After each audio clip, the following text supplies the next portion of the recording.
I aquest es diu Rondalla mallorquina, que és el que ha inspirat tota la meva obra.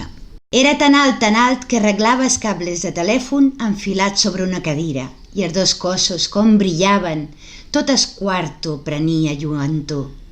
I sa corsacà, sa feblesa, de ser més febles que una clovella de melda.